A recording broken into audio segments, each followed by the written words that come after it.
CBS Sports HQ, we are with the New Orleans Saints today. A team heading into year 3 of Dennis Allen, won 7 games in year 1, jumped up to 9 wins last season, a winning record, but did not make the postseason in either of those first 2 seasons. He's getting another go of it, and our Jonathan Jones spoke with Coach Allen at camp.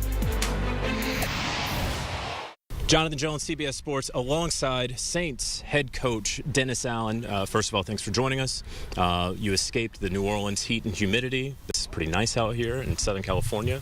A couple days of padded practices, couple straight days of padded practices. What have you learned so far about your team?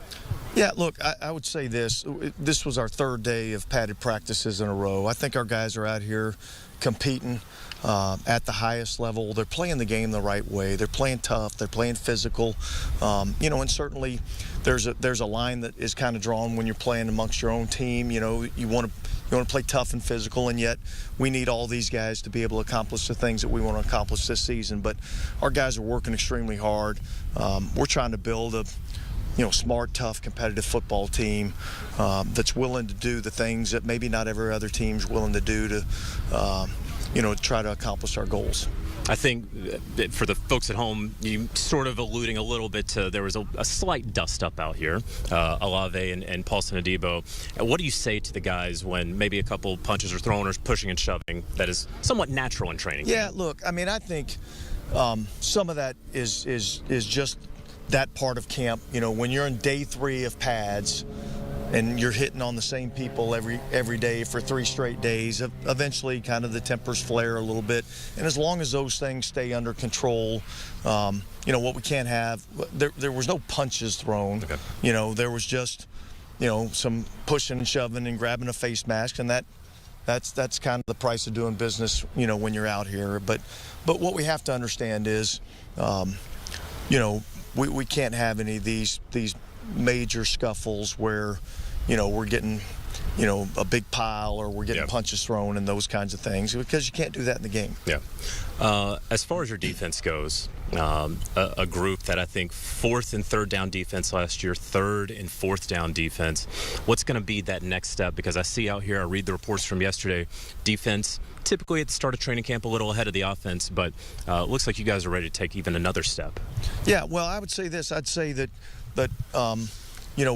our expectation level of the way that we're going to play defense, there's a certain standard that we expect to play at, and I think we got to get more consistent at playing at that level, and I think we have the guys to be able to do that, and it's really just about us raising our standard, what's acceptable, and it starts out here in training camp practices. Yeah.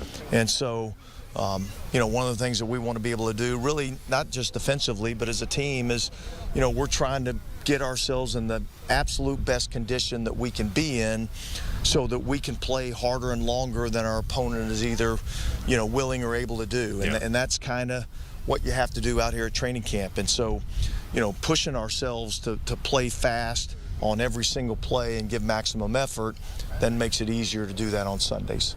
What has been your charge, if you will, to Derek Carr going into year 2 for him here in New Orleans? Yeah, look, just be you, operate the offense.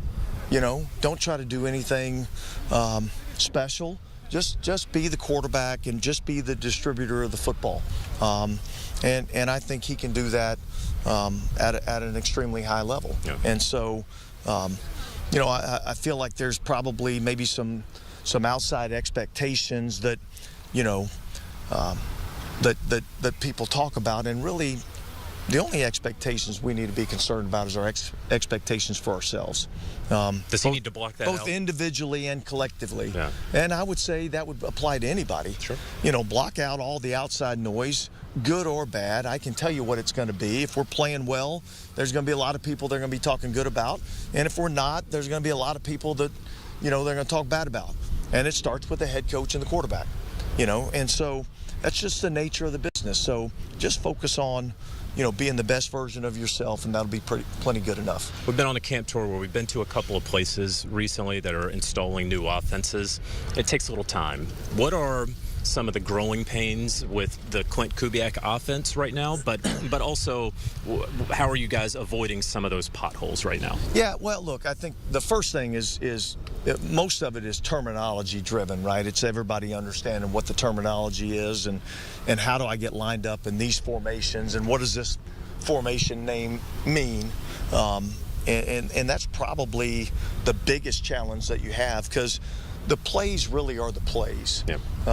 There's not, it's not like these are unique plays to just this offense. No one's ever seen them in football. Every offense in football runs the outside zone. Now, how you teach it and how you block it and the tracks that your runners are running, that's what makes it different. And so the biggest thing is, man, the accountability and the attention to detail has to be there. And that's what I've seen from our guys is coaches and players, they're being accountable for their performance. And they're paying attention to all the details. And so if you do that and continue to work at that level and hold yourself accountable, then we're going to keep getting better. I know you all block out the outside expectations, but I don't know how high the expectations were for Chase Young coming in based off of the last couple of years, coming off the injury. He gets cleared incredibly quickly, and a credit to him, right, in his recovery and rehab. What have you seen from him, and how sustainable is this trajectory that he appears to be on right now? Well, look, let's don't forget he was the second pick in the draft, right? So he's got all the ability to play at an elite level in our league. And so now our job is to see how can we get him to perform that way more consistently. And that's charged on me, that's charged on Joe Woods, that's charged on Todd Grantham. How do we get this guy to play at the level that he's capable of at a more consistent level? Look, the great thing about everything that he's done to this point coming in here, he's exceeded expectations in terms of his work ethic, in terms of coming in and doing everything that we've asked him to do. He's bought into everything. And when you see him out here, you notice him when he's on the field. Yeah. He's a disruptive force. And so we're excited about having him.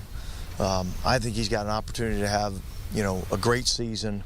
And I think he's going to be a big addition for us. Last question for you, Dennis. This is a franchise that hasn't been able to get to the playoffs the last couple of years.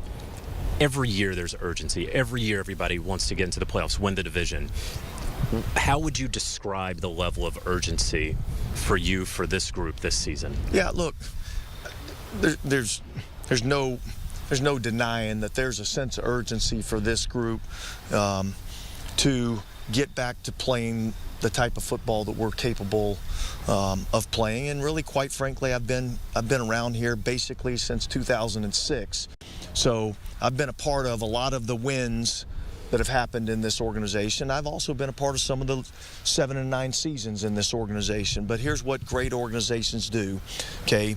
They don't hit the panic button, okay? They stay the course. They have a process that they believe in, okay? And we're just going to keep trusting in that process. And I know that if we keep doing the right things, that eventually that tide's going to turn and we're going to get back to playing the way that we're capable of playing. And so, yeah, I think the sense of urgency is just from our own internal push to be the very best that we can possibly be. Good deal. Dennis Allen, thanks so much. All right, thanks, Jonathan. You look at his head coaching career, and, his last 2 seasons with the Saints, by far the best. Had those Raiders teams that just were not very good over a decade ago. Overall record of 8-28, if my quick math is correct. Yeah, 8-28. With the Saints, going to need 9-10 wins this season if they're going to make the first postseason for Dennis Allen as a head coach.